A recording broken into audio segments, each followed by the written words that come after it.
안녕하세요. 저와 남편은 반반 결혼을 하고 이제 결혼 2년차가 되는 부부입니다. 결혼 후에 명절에 인사드리러 가면서 생긴 일입니다. 결혼 전에는 이런 부분에 대해서는 들은 바가 없어서 알지 못했어요. 시아버지가 형제가 아주 많은 집에서 막내시랍니다. 그리고 시 큰 집에서는 제사와 차례를 다 지낸다고 하네요. 아들이나 장손 이런 걸 엄청 따지신다고 합니다.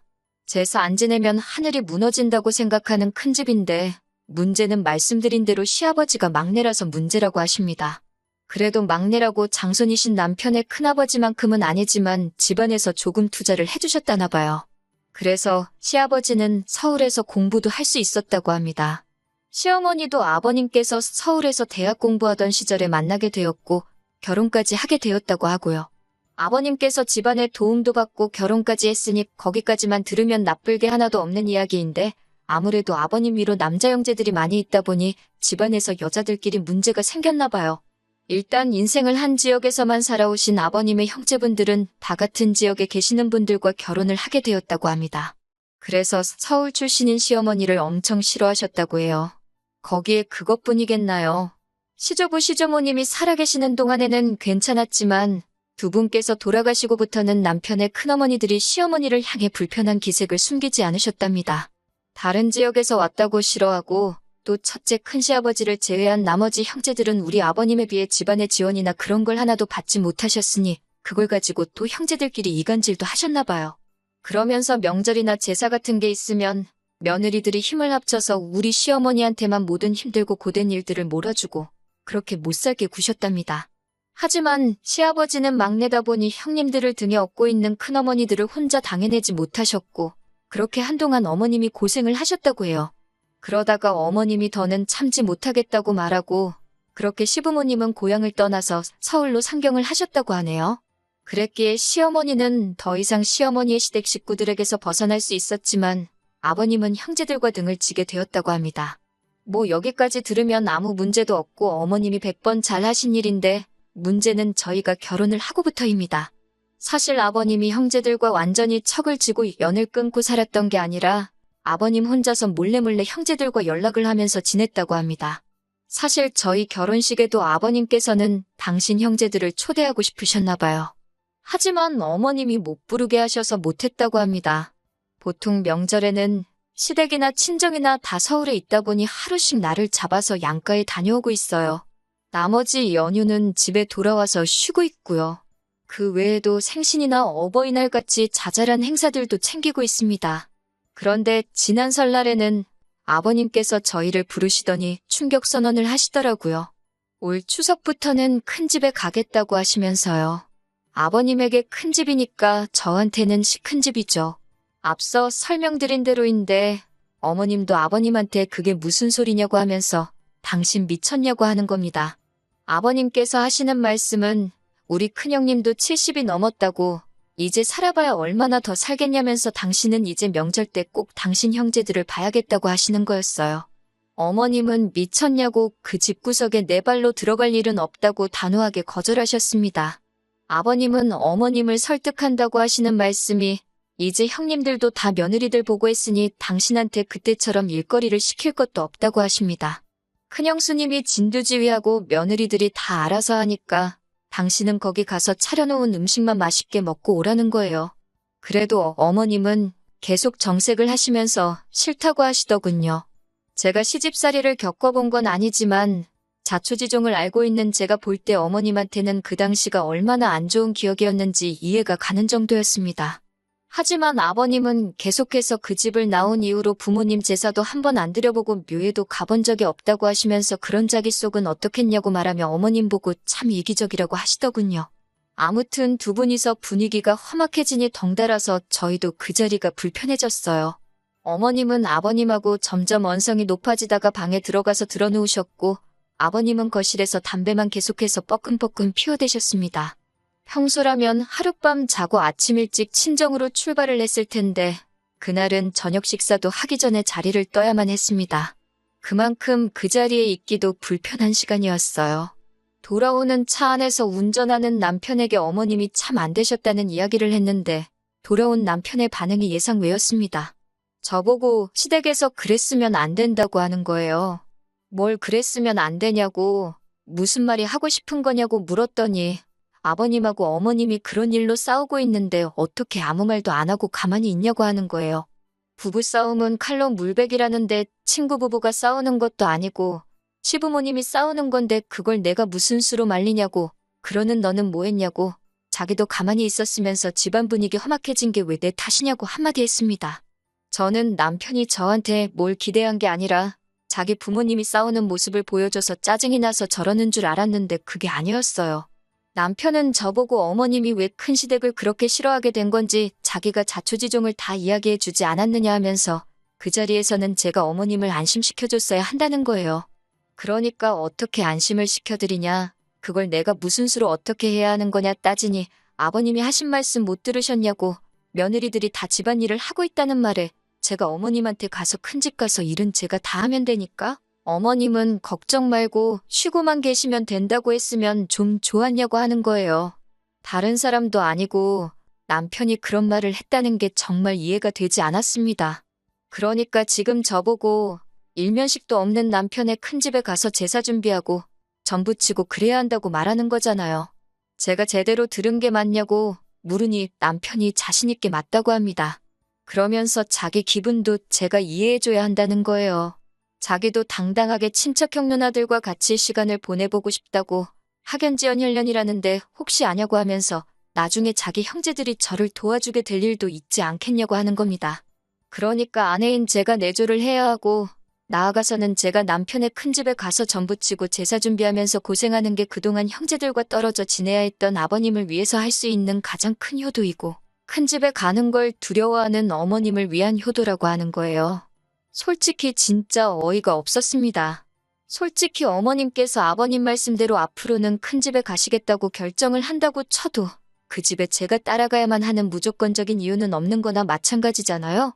그래서 남편한테 어머님 아버님이 거길 가셔도 큰집에 내가 왜 따라가야 하냐고, 전 그러면 너가 친척 형제들한테 언제 도움받아야 할 일이 있을지도 모르니 어머님을 설득해서 큰집에 보내라고 했어요. 저는 빼고 말이죠. 그랬더니 너는 왜 빠지려고 하냐고, 명절날 시부모님이 큰집에 가 계시면 당연히 우리도 거기로 가야 하는 거 아니냐고 하는 겁니다.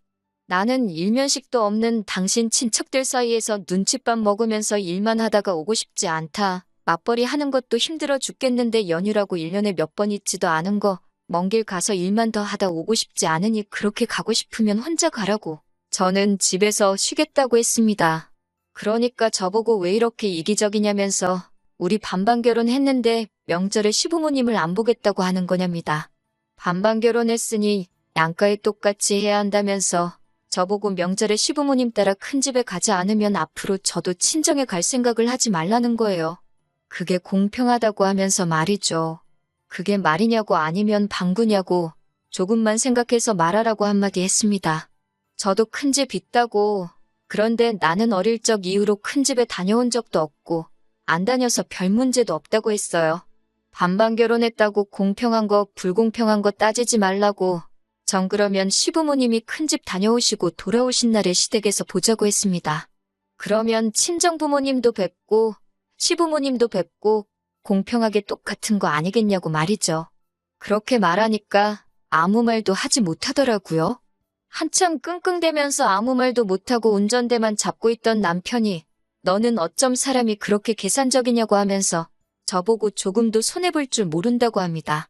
아버님이 그렇게 원하고 남편도 그렇게 원하면 조금 손해보더라도 그렇게 따라줘야 하는 거 아니냐고, 그게 며느리고 아내로서 해야 할 도리가 아니냐고 하는 거예요. 그러면서 지금이야 똑같이 반반 결혼해서 이러고 있지만 앞으로 자기가 회사 다니면서 벌어오는 월급은 저보다 더 높아질 것이고, 심지어 저는 아이가 태어나면 회사를 그만둬야 할지도 모르는데 그때 가서도 공평 불공평 이야기를 하겠냐고 하는 겁니다. 자기였다면 친정부모님이 같은 상황이었으면 이것저것 생각 안 하고 다 해드렸을 거라고 하면서요. 진짜 너무 열받아서 운전하고 있는 남편 손목을 꺾어서 핸들을 뒤집어 버릴까도 싶었는데 그러면 저까지 위험하니 그렇게까지 하지는 않았습니다. 남편한테 당장 보이는 휴게소에 차를 세우라고 했어요. 그리고 차 세워놓고 남편한테 한바탕 소리를 질렀습니다. 저보고 계산적이라고 했냐고, 손해보는 일 안 한다고 했냐고 따졌어요. 남편은 지금 너가 하는 게 그렇지 않냐. 너 좋은 거만 하려고 하고 싫은 건 안 하려고 하지 않느냐고요. 그래서 지금 내가 손해를 안 보려고 한다고 말을 꺼낸 건 앞으로 시큰 집에 가게 되는 게 나한테 손해라는 걸 너도 알고 있어서 그러는 거 아니냐고 한마디 했더니 또다시 앞을 쌓는 표정으로 아무 말도 하지 못하더라고요. 그리고 월급 이야기가 나와서 말인데 내가 애가 태어나서 회사를 관두게 되는 건 또 뭐가 문제냐고 했습니다. 남이 자식 키우는 것도 아니고 우리 애 때문에 그러는 건데 너는 그걸 계산하는 거냐고요. 그러면 차라리 잘 됐다고 내가 대신 배불러서 애는 낳아줄 테니까 키우는 건 너가 하라고 했어요. 그러면 나도 커리어 안 끊기고 회사 계속 다닐 수 있고 내 월급도 계속 늘어날 테니까 아버님 따라 큰 집 안 가는 것도 공평한 일 아니냐고요. 남편은 쩔쩔매면서 아무 말도 못하고 있더라고요. 그러더니 저한테 하는 말이 글쎄 자기 친구들 와이프는 남편이 가자면 다 따라간다는데 너는 왜 그러냐고 소리를 치더군요. 그래서 네 친구들 와이프들도 반반 결혼했냐고. 내 친구들은 다 남편이 집 해오고 해왔는데 큰 집은커녕 명절에 시댁에도 안 간다더라고. 그러면 우리 반반 결혼한 거 돈도로 돌려주고 대출 없이 집 한 채 해오라고 했습니다. 지원받은 거는 친정 부모님께 돌려드리고 그렇게만 해주면 나도 큰 집이건 큰 집 할아버지 집이건 다 따라가 주겠다고요. 어디서 자꾸 자기는 한 것도 없으면서 공평한 거랑 권리만 찾고 있는지. 아버님 생각에 효자가 되고 싶은 건 기특하지만 어머님도 싫다고 하시고 나도 싫다고 하는데 왜 반쪽짜리 효자의 모질이 남편이 되려고 스스로 저러는지 정말 이해가 되지 않았습니다. 끝끝내 미안하다, 잘못했다, 자기가 잘못 생각했다 사과 한마디도 없고 억울한 표정만 하고 있는 남편을 보니까 정말 어이가 없었어요. 그래서 당장 차 돌려나가서 시부모님 댁으로 다시 가자고 했습니다. 어디 한번 아버님도 계신 앞에서 한번 단판을 지어보자고요.